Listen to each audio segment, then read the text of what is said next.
ఈ పరాభవనామ సంవత్సరంలో మీన రాశిలో జన్మించినటువంటి వారికి ఈ సంవత్సరం ఆదాయం 14, వ్యయం 7, రాజ్యపూజ్యం 11, అవమానం 2.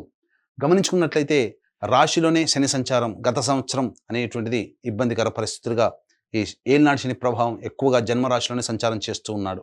ఈ కారణం చేత ప్రతి పని యందు కూడాను అనాసక్తి, అంతేకాకుండా బద్ధకం ఎక్కువగా ఉండడము, చేస్తున్నటువంటి వృత్తి ఉద్యోగ వ్యాపారాల్లో కాస్త అడ్డంకులు అనేటువంటివి శని ప్రభావం కలుగుతాయి.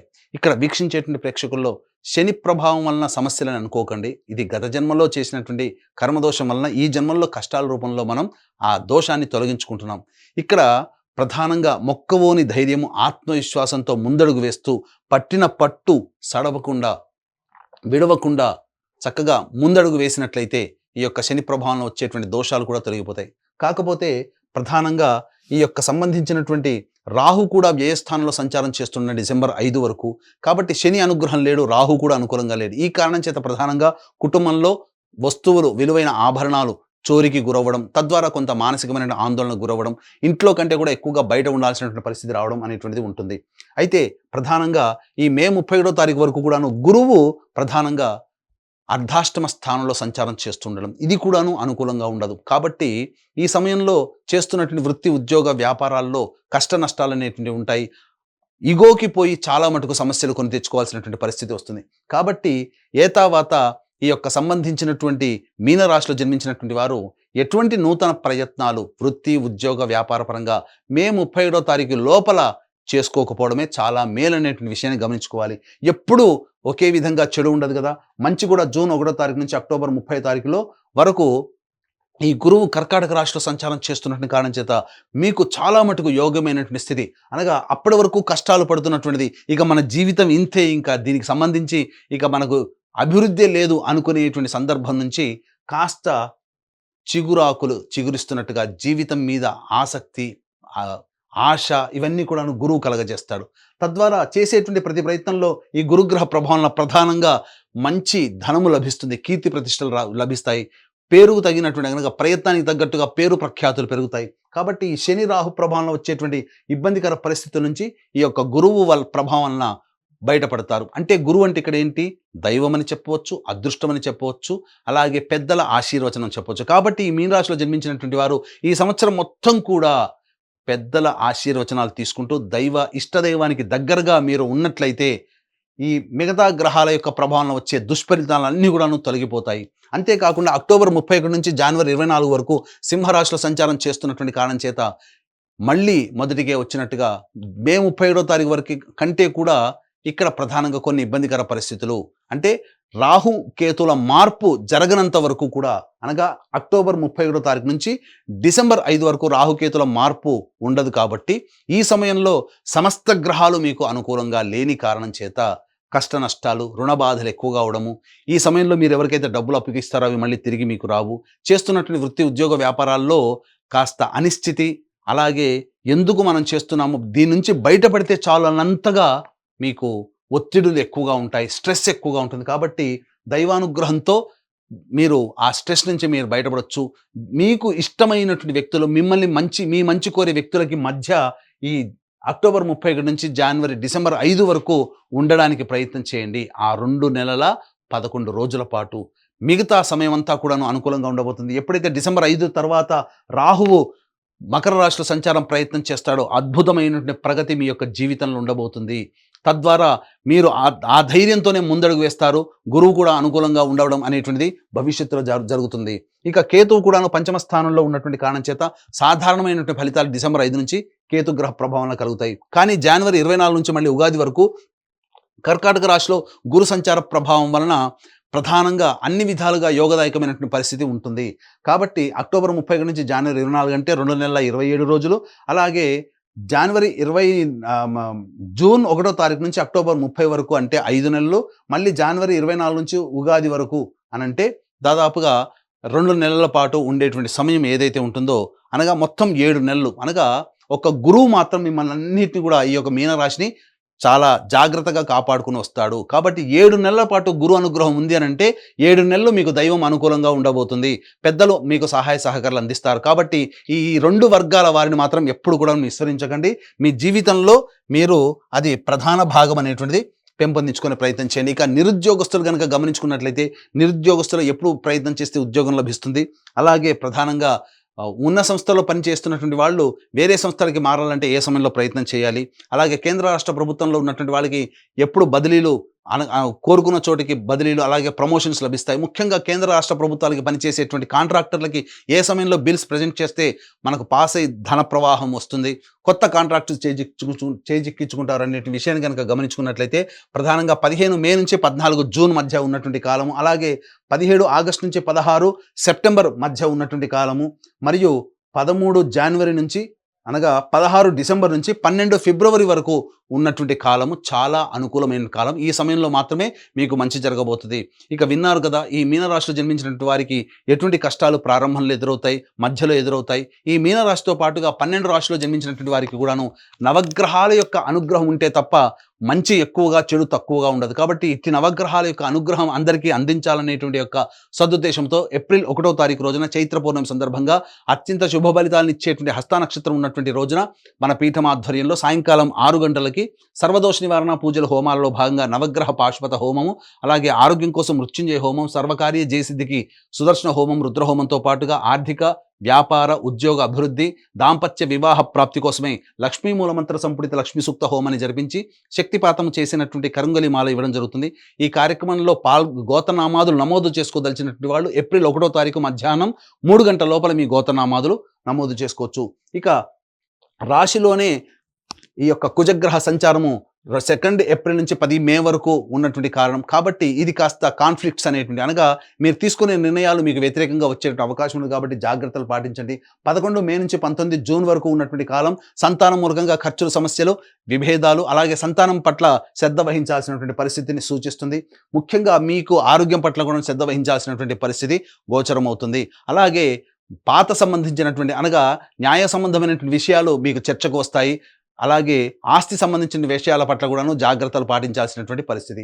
ఇక 20 జూన్ నుంచి 1 ఆగస్టు వరకు ఉన్నటువంటి సమయం ఇది చాలా అనుకూలమైనటువంటి సమయంగా చెప్పవచ్చు. ప్రధానంగా గురువు అనుకూలంగా ఉండబోతున్నాడు, కుజుడు కూడా అనుకూలంగా ఉండబోతున్నాడు, రాహు కూడా కొంతవరకు యోగించే అవకాశం ఉన్నటువంటి కారణం చేత ప్రధానంగా ఈ సమయంలో ఈ తీసుకున్నటువంటి నిర్ణయాలు ఏవైతే ఉంటాయో అవి అన్ని కూడా మీకు శుభ ఫలితాలు ఇచ్చేటువంటి అవకాశం ఉంటుంది. ఇక 1 ఆగస్టు నుంచి 17 సెప్టెంబర్ వరకు ఉన్నటువంటి సమయం అర్ధాష్టమ కుజ సంచార ప్రభావం, ఏలినాటి శని ప్రభావం, రాహు అనుకూలంగా లేకపోవడం, ఈ కారణం చేత ప్రధానంగా మీరు వాహనం నడిపేటప్పుడు జాగ్రత్తలు పాటించాలి. జీవిత భాగస్వామి, వ్యాపార భాగస్వామితో ప్రేమపూర్వకంగా మెలిగేటువంటి పరిస్థితి ఉండాలి. అప్పుడే మీరు కొంత నష్ట నివారణ అనేటువంటిది జరుగుతుంది. అలాగే చేస్తున్నటువంటి వృత్తి, ఉద్యోగ, వ్యాపారాల్లో కాస్త ఆందోళనకరమైనటువంటి జీవితము, అలాగే ధనాన్ని అకారణంగా నష్టపోవడం లాంటివి జరుగుతాయి. 18 సెప్టెంబర్ నుంచి 11 నవంబర్ వరకు ఉన్నటువంటి కాలము ఇది ప్రధానంగా మీకు సంబంధించినటువంటి ఆరోగ్యం పట్ల శ్రద్ధ వహించాలి. జ్వరపీడితులు అయ్యేటువంటి అవకాశం ఎక్కువగా గోచరమవుతుంది. 18 సెప్టెంబర్ నుంచి 11 నవంబర్ మధ్య ఉన్నటువంటి ఈ కాలం ఏదైతే ఉంటుందో ఈ సమయంలో ప్రధానంగా మీ ఆరోగ్యం పట్ల శ్రద్ధ వహించాల్సిన పరిస్థితి, జ్వరపీడితులు అయ్యేటువంటి అవకాశం ఉంటుంది. అంతేకాకుండా చేస్తున్నటువంటి వృత్తి, ఉద్యోగ, వ్యాపారాల్లో కాస్త ఆందోళన, అనిశ్చితి, అలాగే ప్రధానంగా ధన నష్టం జరిగేటువంటి అవకాశం గోచరమవుతుంది. కానీ విలువైనటువంటి 12 నవంబర్ నుంచి 8 మార్చి వరకు ఉన్నటువంటి కాలం ఏదైతే ఉంటుందో ఈ సమయంలో డిసెంబర్ 5 తర్వాత రాహుగ్రహ మార్పు ఉండడం, అలాగే జనవరి 24 తర్వాత మళ్ళీ సంబంధించినటువంటి జనవరి 24వ తారీఖు వరకు కూడాను ప్రధానంగా గురువు సంబంధించి ఈ సింహరాశిలోని సంచారం చేస్తుండడం, జనవరి 24 నుంచి ఉగాది వరకు గురువు అనుకూలంగా ఉండడం, మరియు డిసెంబర్ 5 తర్వాత రాహు అనుకూలంగా ఉండడం, కుజుడు కూడా 12 నవంబర్ నుంచి 8 మార్చి వరకు కూడాను అనుకూలంగా ఉండడం, ఈ కారణం చేత ఏలినాటి శని ప్రభావం లాంటి సంబంధించినటువంటి సమస్యల నుంచి బయటపడి ముఖ్యంగా అన్ని విధాలుగా యోగదాయకంగా ఉంటారు. ఈ సంబంధించినటువంటి అనగా ఏతవాత చూసుకున్నట్లయితే డిసెంబర్ 5 తర్వాత రాహు, అలాగే జనవరి 24 తర్వాత గురువు, కానీ కుజుడు 12 నవంబర్ నుంచే మనకు యోగిస్తున్నాడు. కాబట్టి ఇటు గురువు, రాహువు, శని అలాగే కుజుడు కూడా యోగించాలి అనుకున్నప్పుడు జనవరి 24 తర్వాత చేసేటువంటి వృత్తి, ఉద్యోగ, వ్యాపారాల్లో చేపట్టినటువంటి పనులలో అన్నింటా మీరు విజయాన్ని పొందుతారు. ధనము ముఖ్యంగా రుణ విమోచనం పొందుతారు. మీకు రావాల్సినటువంటి రాణి బాకీలు వచ్చే సంవత్సరం జనవరి 24 తర్వాత వచ్చే అవకాశాలు, ఈ పెండింగ్లో ఉన్నటువంటి బిల్స్ శాంక్షన్ చేసుకునే అవకాశం అవన్నీ కూడా ఆ సమయంలో గోచరమవుతాయి. ముఖ్యంగా ఈ యొక్క రాశిలో జన్మించినటువంటి విద్యార్థులకి ప్రధానంగా జ్ఞాపక శక్తి తక్కువగా ఉండడం వలన సాధారణమైనటువంటి మార్కులతో పాస్ అవుతారు. కాబట్టి మీనరాశిలో జన్మించినటువంటి విద్యార్థుల తల్లిదండ్రులు ఎవరైతే ఉన్నారో ఈ సంబంధించినటువంటి దైవ అనుగ్రహాన్ని కేర్ తీసుకొని ముందడుగు వేసినట్లయితే మీరు ఆశించిన మేర మీ పిల్లలు ఉంటారని చెప్పవచ్చు. ఇక ప్రధానంగా గమనించుకున్నట్లయితే జూన్ 1వ తారీఖు నుంచి అక్టోబర్ 30 వరకు కర్కాటక రాశిలో జన్మించినటువంటి వారికి జూన్ 1వ తారీఖు నుంచి 30 వరకు కర్కాటక రాశిలో గురువు సంచారం చేస్తున్నటువంటి ఈ కారణం చేత మీన రాశిలో జన్మించినటువంటి వారికి ప్రధానంగా విదేశీ యానము, విదేశీ విద్య ఇవన్నీ కూడాను సంప్రాప్తమవుతాయి. తద్వారా కోరుకున్న యూనివర్సిటీలో మీకు ప్రవేశం లభిస్తుంది.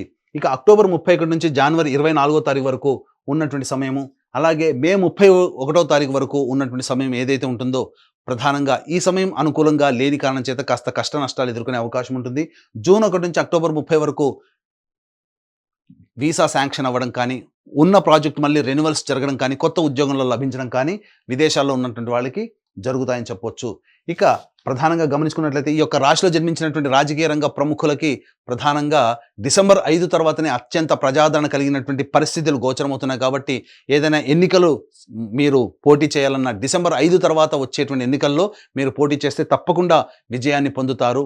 ఏదైనా కానీ నామినేటెడ్ పోస్ట్ కావాలనుకున్నట్టయితే ప్రధానంగా వచ్చే సంవత్సరం సంక్రాంతి తర్వాత పార్టీ పెద్దలతో సమావేశమై నిర్ణయం తీసుకుంటే మీకు విజయం మీ మాట విని మీకు మంచి పదవిని కట్టబెడతారని చెప్పొచ్చు. ఈ యొక్క రాశిలో జన్మించినటువంటి ప్రధానంగా ఈ సంబంధించినటువంటి ఈ విద్యార్థులకి సంబంధించి కళారంగంలో ఉన్నటువంటి వాళ్ళు, అలాగే 24 ఫ్రేమ్స్ మరియు ఎలక్ట్రానిక్ అండ్ ప్రింటింగ్ మీడియా, అలాగే ఈ సోషల్ మీడియా రంగంలో ఉన్నటువంటి వాళ్ళకి సాధారణమైనటువంటి ఫలితాల కంటే ఎక్కువగా శుభ ఫలితాలు పొందుతారు. నూతన నటీనటులకు మాత్రం అవకాశాలు తక్కువగా గోచరమయ్యేటువంటి అవకాశం ఉంటుంది.